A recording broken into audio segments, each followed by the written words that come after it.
Hi everyone, Josh from the Narrate team here. This weekend, Narrate starts a new conversation on the Lord's Prayer titled Our Father. Adam asks if the Lord's Prayer could be a means of connection throughout the day and gives a challenge to embrace a God who is near.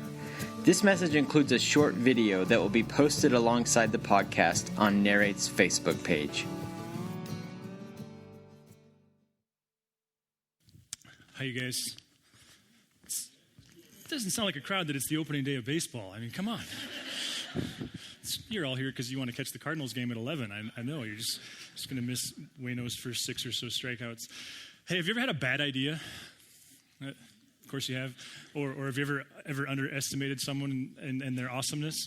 So we had both of those things happen last week, which I just thought would be worth recounting. So some of you remember we've known for months that we had this Easter problem, which meant we didn't have enough seats, and so we worked really hard. Could we add a fourth service? We even looked at doing a satellite service in the Grub Steak, but they wouldn't rent to us that day. We talked about a lot of different ideas. None of them came to fruition, so we knew that we just had to fit in here for 3 services, for 3 gatherings. And so what we said was, hey, we need 25 people from the 8:30 to go to the 11:30. And then if we could get 50 people from the 10 to go to the 11:30, then we think we'll be golden, because historically our guests have shown up at the 8:30 and the 10, and so we'll create some spots in those, and 11:30 will be just fine. And then last week happened. Turns out you guys are pretty awesome, because we said, hey, would you do this? None of you took shoehorns, incidentally, so we get a little bit of an out on that one, because like 6 people took a shoehorn, which was your way of saying like, hey, we'll be one of them. And so we didn't know what was happening. We just decided like, well, we don't want to do a bad idea too many times, so we just ran the board out here once. It was a flop. We chalked it up to a flop. And then last week happened. 8:30 was fine. In fact, it was smaller than the year before. 10 was fine. It was smaller than the year before, which was good, because the year before there was 1 empty seat. And then the 11:30, there were 66 more people in the room than we have chairs. So there were like people sitting on the floor over here and on heat registers. And so just wanted to say, shame on me and us for trying to manage something that apparently takes care of itself organically. The other thing I'm excited about is people are quite often going like, hey, so what are you going to do about a building? Like, we're going out of this one. What are we going to do? What are we going to do? I walked away from last week going, who has a building problem? Like, we can put 66 more people in this place than we knew. Like, we're just fine. This is awesome. So thank you for your patience with us. This morning's one of those mornings, just to be candid with you, I feel like the truth in this morning is much greater, and this is always the case, than my feeble attempt to communicate it. And so I'm just going to ask you to stick with me for a while, because we're going to cover, first of all, some self-absorption, which I arrive at, honestly, I have that gene. And then second, we're going to kind of jump deep into some academia stuff, and there's a why does it matter, and we're going to get there. But I'm just going to ask you to trust me, and then if you don't like it, there's lots of great churches in town that you can check out next week. So the issue here is what we're going to do in this series with the Our Father, which I'm very excited about in ways I haven't been over this kind of series in quite some time. This series for me was born out of some real personal pain. And in fact, the staff and I have talked pretty openly and honestly about this. This last fall, there was about a 6 to 8 week span that quite honestly was among the worst 6 to 8 weeks I've ever experienced in my adult life. And yet when I say that out loud, I feel kind of silly, because when I say like that was the 6th, if that's as bad as it has been in my adult life, then I've had a pretty fortuitous last 17 years or so, and that's all very true. But nonetheless, suffering is somewhat relative to what you experience as normal, right? Ever notice that? It's a real thing, but it's also somewhat of a relative thing. In fact, I read a study recently in which they took a group of people and they hooked them up to these things that would give them electrical shock. And this isn't like Abu Ghraib. This was legal stuff in a research university. But what they wanted to figure out is how do people experience suffering? And so for half of the group, one at a time, they of course, didn't tell them that. But for half of the group, what they told them all was you're going to be subjected to an electrical shock, and it's going to range from 1 being you can barely feel it to 10 being ouch, that really hurts, but I'm assuming that's moderate because we are in a research facility and they could be sued for lots of money. So that was the range. And the first group, it was just intermittent and random. So they'd get a 1 and then a 5 and then a 4 and then a 4 and then a 4 and then a 2 and then a 1. It was just all over the place. Second group, they did something quite different with, though. Second group, it was just, I think it was a 6. And it was every time, 6. And it followed a pattern, it followed a rhythm. And of course, with each of these, when they individually were leaving the study, they were interviewed on their level of emotional pain and physical pain. And especially on the physical pain aspect, guess which group describe themselves as having experienced more physical pain than the other? The first one. Even though they never saw a 6 in the whole time, the other group only saw 6, the group that saw random was the group that described having experienced the most pain. And when I say that, you quickly go, well, that makes sense. Because that's kind of the way we experience pain, right? It's what you can't foresee or anticipate or predict. That's the stuff that hits us the hardest. And I guess I say all that to say, looking back, that's what was going on for me. Most of life was great, moving forward. My morning times between the Lord and I, those were fantastic. And I don't say that to brag. I say that because I would be a very pathetic person if it weren't for those things. I have the spiritual gift of narcissism. And so the result is... Yesterday, I'm sorry about that. That's awkward. Yesterday, not the narcissism, the cough. I was, nothing I can do about the narcissism. We're in this together. I was sitting in my office at home just kind of reflecting on all this, and I thought, it just hit me as a dad and a husband, and I don't mean this with any kind of false humility. Well, I guess you get to judge that. It scares me to think who I would be if it wasn't for the personalness and the text, like for God and the text in my life in this pattern of quiet times that my friend Fred taught me almost 20 years ago now. So that part of things was going very, very well. Work was a blast. We had a new staff member. There was lots of things to look forward to. It was the fall. That's a fun time of year. We were planning Christmas Eve at the Civic Center. That was engaging and challenging. Lots of things moving up and to the right in that regard. After work, that was a blast because I don't know about you, but I'm at my best as a dad when I'm outside and either kicking a ball or throwing a ball or something. And so it was flag football season and tackle football season and soccer season designed by people who hate football. It was all those different things season. I like soccer too. So that was going well. Marriage was well. It was when my head hit the pillow that the couple issues that were bugging me came out, I guess. And I've never struggled with this before, but for the first time in my life, and what made it the worst is it wasn't every night, but 2, maybe 3 times a week, I'd lay in bed and I couldn't fall asleep. And usually I'm that guy, like, give me 5 minutes, on this stage. I could probably be sleeping. Like, that's usually not an issue for me. And I couldn't fall asleep. And then worse than that, 2 or 3 times a week, in addition to that, I would fall asleep. And then I'd wake up and it'd feel like it should be like time to get up. It's like 5:30 in the morning or something like that. But I'm also to that age where I can't make it through the night without going to the porcelain thing, And so wandering in like my dad into the bathroom and there's a clock in there. And I was expecting it to say 4 o'clock and it would say midnight. And I'd realize like I'm wide awake and I just slept for about 90 minutes. And I'd go back to bed and and of course, once you start thinking about it, you're toast, right?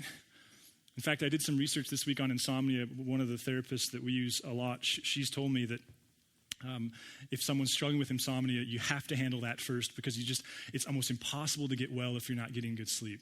I did some research this week and found that by 2017, they say that all the symptoms around insomnia will be an $80 billion business globally.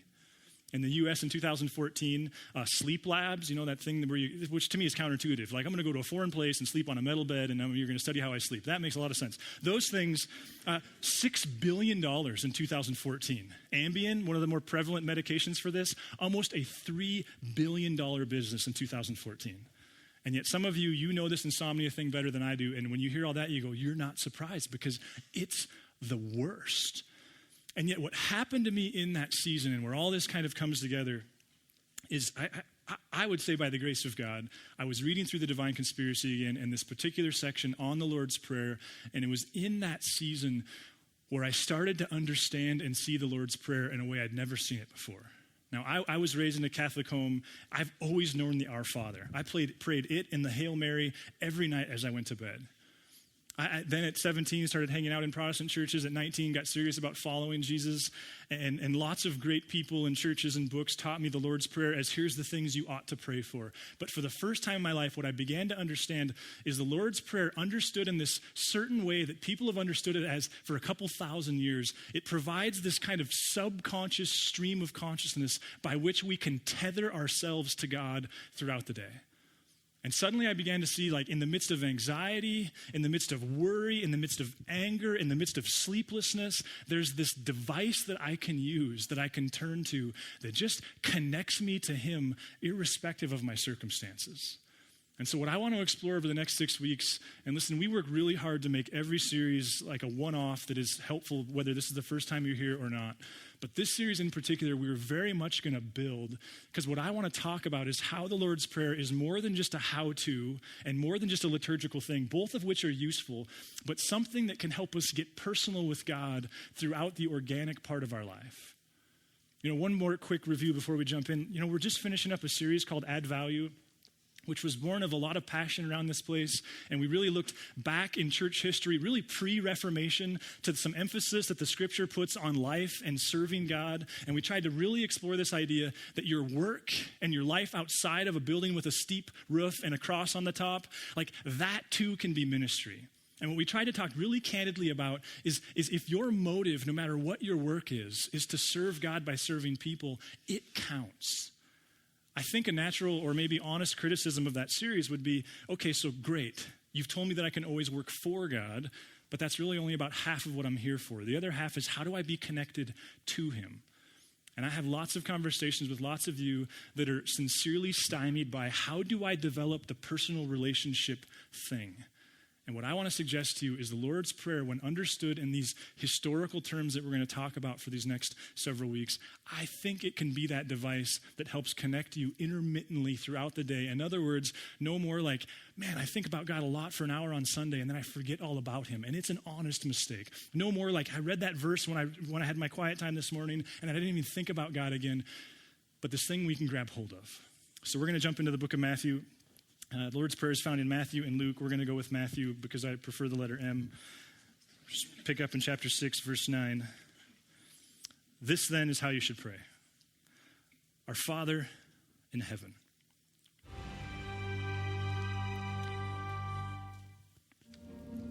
As we look deeper and deeper and deeper with the Hubble Space Telescope, we'd see fewer and fewer galaxies.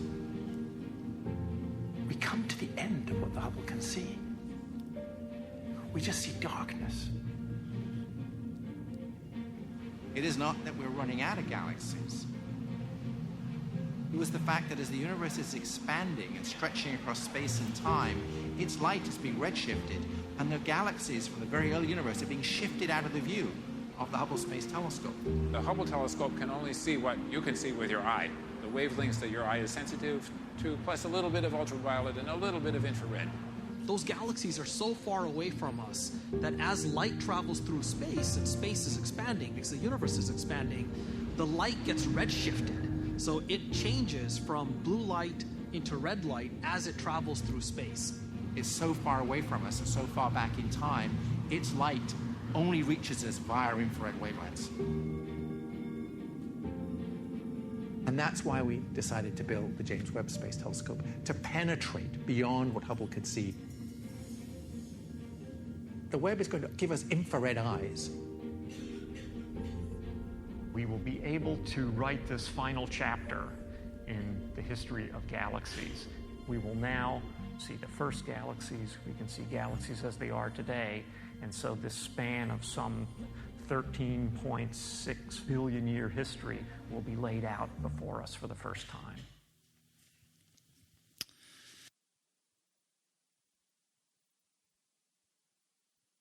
If suddenly you feel very unintelligent, join the club, right? It's like, I don't think I understood anything that he just said other than it's big, right? My summary is it's big. Here's the question that I want to ask as we jump into this, though, and especially what I think Jesus has for us in this prayer. In your mind, when you read Our Father who art in heaven, where is that place where he's doing all his art, right? Or it's a bad joke, but like where's heaven? Seriously. Like as you conceive of God, as you pray or don't pray to God, where's heaven? Where's it at? And I think if we're going to really understand what Jesus is getting at here, one of the things that can be helpful is to understand that in Jesus' day, and especially prior, if you'd have asked a Jewish person, hey, where's heaven? They'd have looked at you like your dog, like, what do you mean, where's heaven? It would be like if you were walking the Gulch this afternoon and some person pulled up to you in New York plates and said to you, hey, where's the grocery store? You'd go, I don't like the Yankees.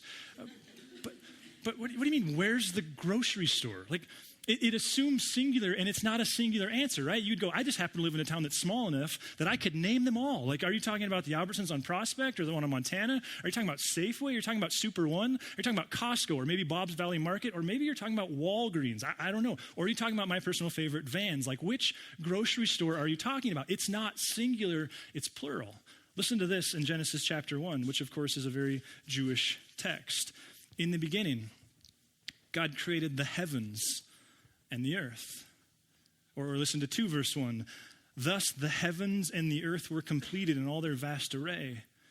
Or how about 2:4? This is the account of the heavens and the earth when they were created, when the Lord God made the earth and the heavens. Now, did you pick up on the subtlety there? See, in the text, heaven isn't singular, it's plural. In fact, in the Jewish mind of Jesus' day, if you'd have said to them, hey, where's heaven? They would have went, which one? Because the first heaven, in the Jewish understanding, it ended at about the top of your forehead, which means if you played in the NBA, it ended about in the middle of your chest. But the first heaven, it's right here. And in fact, if you ever read the Bible, and maybe you don't follow Jesus because you read the Bible and you hear about this voice who speaks out of nowhere and you go like, I can't sign off on that. Suddenly, your understanding of those things can change if you begin to understand the way they thought about, and not just thought about, experienced the divine. In fact, there's one story, it's about a woman who developed some really mediocre clothing line. Her name is Hagar. I like that one. I was pretty proud of that. So Hagar, the inventor of JCPenney's clothing line, she had a son. Remember, she had a son named Ishmael, and it was kind of her idea, not God's idea. And so that thing went south, and there's a lot we could talk about there. But the net result was she got a little feisty in the household she lived in, and so she got kicked out of the household. She was kicked out into the wilderness, and in the wilderness, her and her son Ishmael were exposed to the elements, and it became clear that they were going to die. Hagar, she thought, man, these are terrible pants, but nonetheless, I can't stand to watch my son die out in the middle of the wilderness. And so the text says she turned her face from her son, and then listen to what happens in Genesis 21. Now, I'm not asking you to agree with this or be comfortable with it, but just to step into their mind. God heard the boy crying, and the angel of God called to Hagar from heaven and said to her, did you see that? He called to her from heaven and said to her, what's the matter, Hagar? Do not be afraid. God has heard the boy crying as he lies there.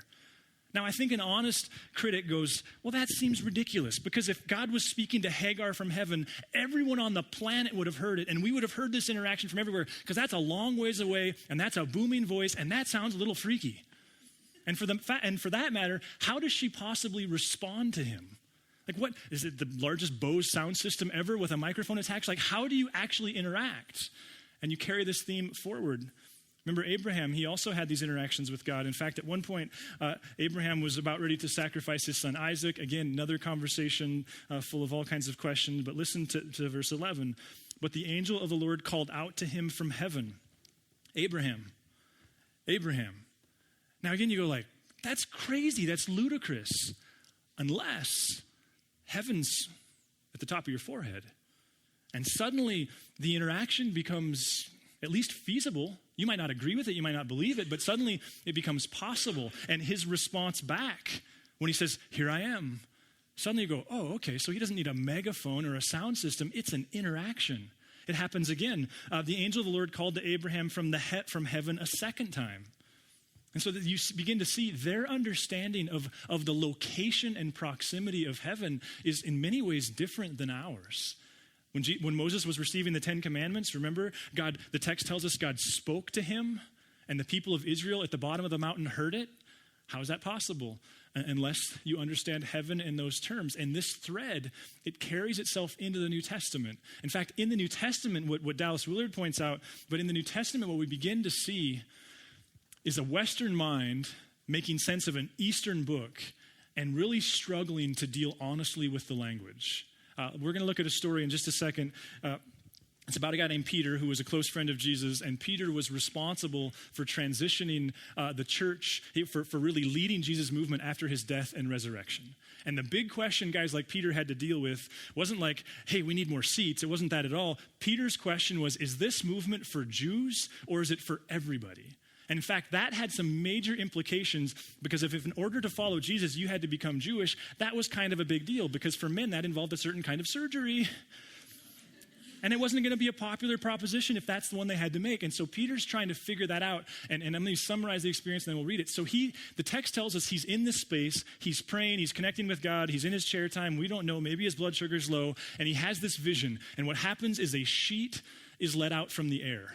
And on the sheet are all these animals, some of which are birds of the air, many of which were unclean for Jewish people to eat. And then he hears a voice, God's voice, say to him, hey, eat them. They're all okay. You can have all of them. But listen, look at the text, how it actually reads. I'm going to read it from the screen because we're going to use the NASB because it does here what we're trying to point out. I was in the city of Joppa praying, this is Peter, and in a trance I saw a vision, an object coming down like a great sheet lowered by four corners from the sky. Now that word's underlined because I want us to follow that word. And it came right down to me. So this sheet comes from the sky. The phrase there, go ahead, next slide, is this phrase, which I cannot pronounce because I did not study original languages, but I can plagiarize those who did. It's a phrase oftentimes translated heaven in the text. Now look at verse 6. That same phrase shows up again. And when I had fixed my gaze on it and was observing it, I saw the four-footed animals of the earth and the wild beasts and the crawling creatures and the birds of the air. So first they translate it sky, now they translate it air. What are they trying to get at? This sheet apparently came from the air, the atmosphere, the space immediately around his head. Now go to verse 9, which I have labeled wrong as verse 6. But a voice from heaven, there's the phrase, answered a second time, what God has cleansed no longer consider unholy. So you see what's going on here. In the Jewish understanding of all this, there was this sheet that came from heaven. And it was occupied by birds that hung out in heaven. And a voice spoke from heaven. You see, Jesus' understanding of heaven was quite different than ours. And I think all of this leads to this question. Who cares? Why does this matter? Here's why it matters. If heaven is way out there, where's God? If heaven is beyond way out there, if it's outer space, where does that place the divine? And if you try to engage, talk to, listen to, pray to, interact with, relate to a God who's way out there, what does that look like? And if heaven is here, what are the implications of that? If Jesus is saying, hey, when you start to pray, talk to the God of heaven. If he's talking about some distant deity who's a long ways off, who may happen to notice what's going on in your life, that's one thing. If he's talking about a God who occupies the space around you, can you see how that's something else entirely? See, Dallas Willard's translation, he says it this way. Go ahead, next slide. Our Father, always near us. Now, one of the most painful things every father, every parent in this room has to admit is their close proximity to their children does not guarantee that their children won't experience harm and danger and disappointment and even disaster. But it still means some very important things, doesn't it? How much more than the divine when he goes, hey, you want to interact with me. First and foremost, get this idea out of your head that I hang out beyond the Hubble telescope and begin to conceive of the idea that I'm here. And if you're willing, we can talk and we can connect and there can be interaction. And this describes the way the New Testament and the Old captures the way people related to God. Consider for a second the psalmist in Psalm 34. Because you read some of this stuff and it sometimes can seem so imperialistic, so proprietary. But if you understand God as someone who draws near to those who draw near to him, listen to this. The eyes of the Lord are on the righteous with binoculars. No. The eyes of the Lord are on the righteous and his ears attentive to their cry because he has cat-like hearing. No. Because he's present in a way no parent even can be present.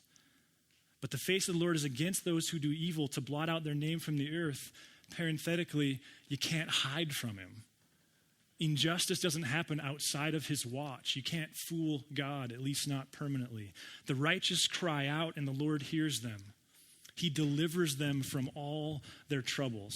I'm not asking you to agree, but to at least consider that at the very least, the people in the text experienced God in space quite differently than we do in our secular, science-driven culture. We think of God, we've had to relegate him beyond the outer space because we figured everything in space out. And so if there's going to be a God and we're going to cling to God, we at least have to place him beyond the scientific. And the text goes, don't be so sure.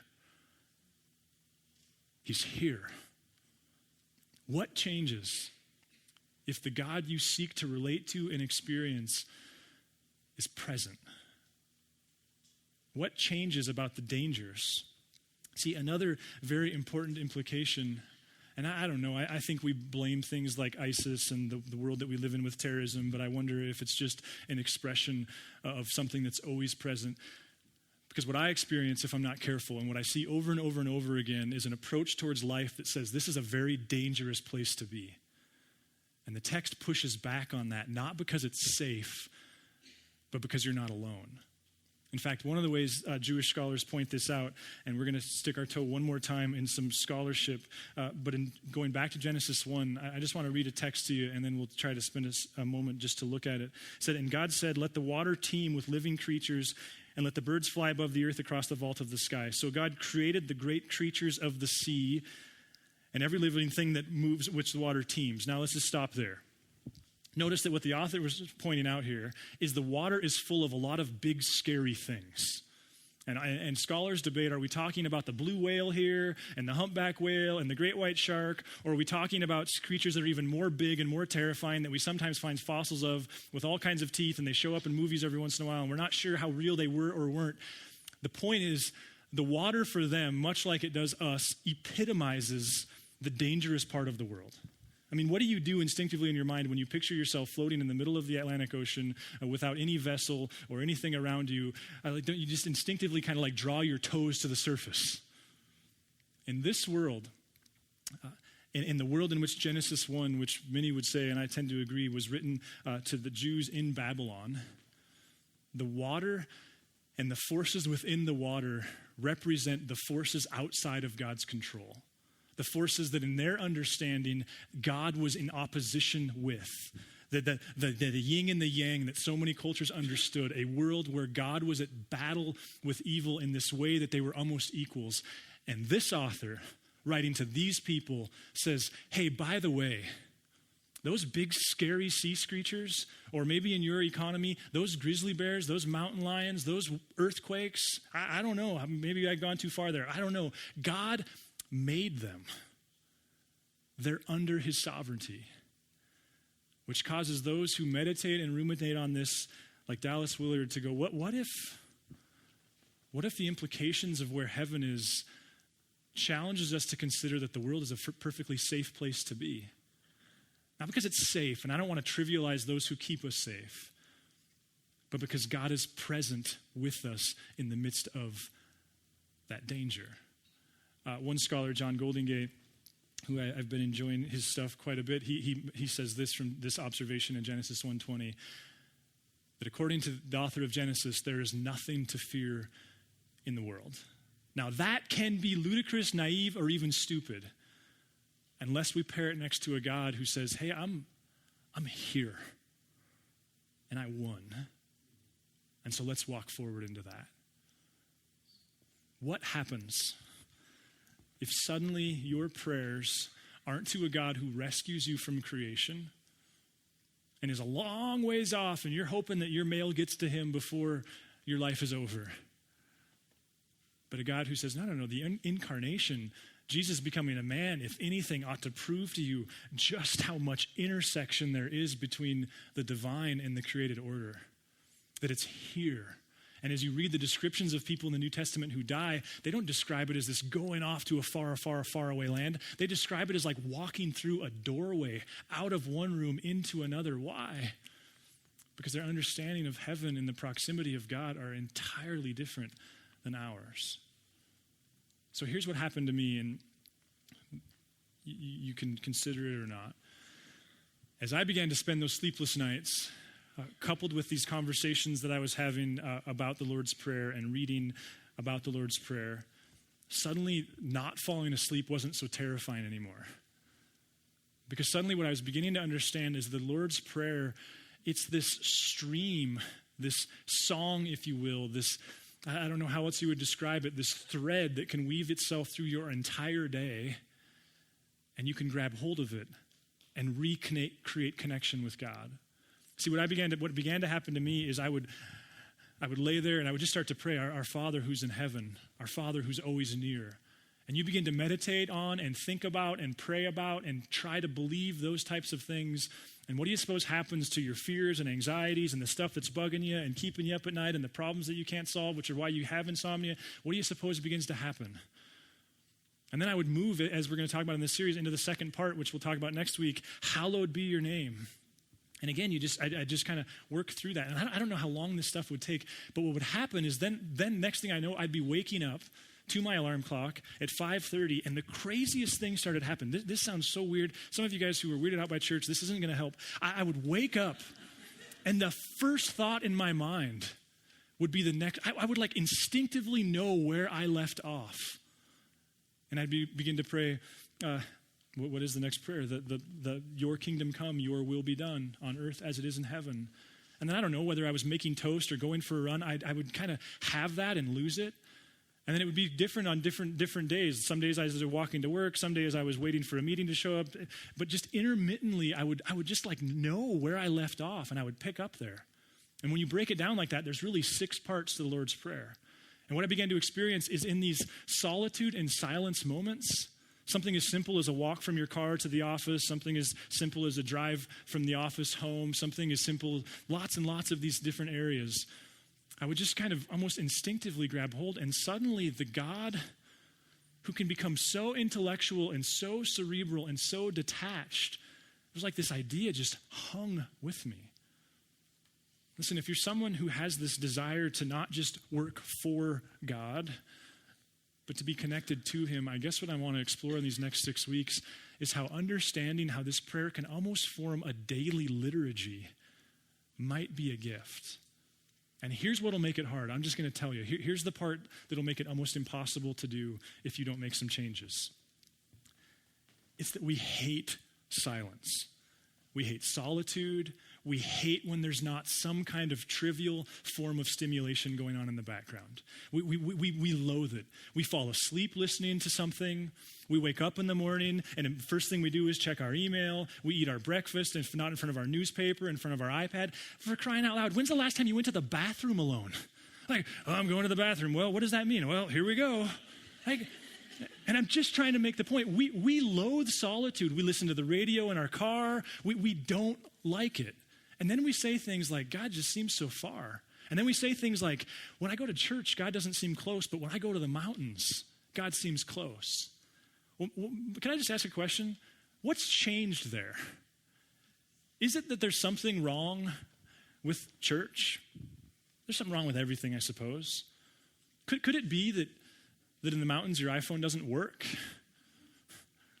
Could it be that you experience that 3 times a year because there's about 3 times a year where you actually isolate and get silent and be present to the moment?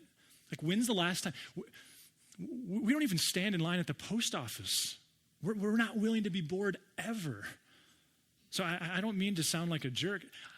What stands between you and I think experiencing the Lord's, because here's what happens to me. When I fall asleep going to ESPN radio, which is one of my favorite things to do in the world, so dumb. And guess what I don't think about when I wake up in the morning? My brain is not on hallowed be your name. It's on Colin Kaepernick, seriously? Like, come on. Got to be doing someone better than that. So here's my challenge to you. This week, and we're going to build on this in the next several weeks. This week, will you just find one chunk that is probably not going to be longer than 5 minutes, one chunk where you would normally reach for some kind of novel stimulation. Whether it's the walk from your car to the office or while you're eating breakfast, find one chunk going to the bathroom where you would normally do something trivial because you can't stand silence and solitude.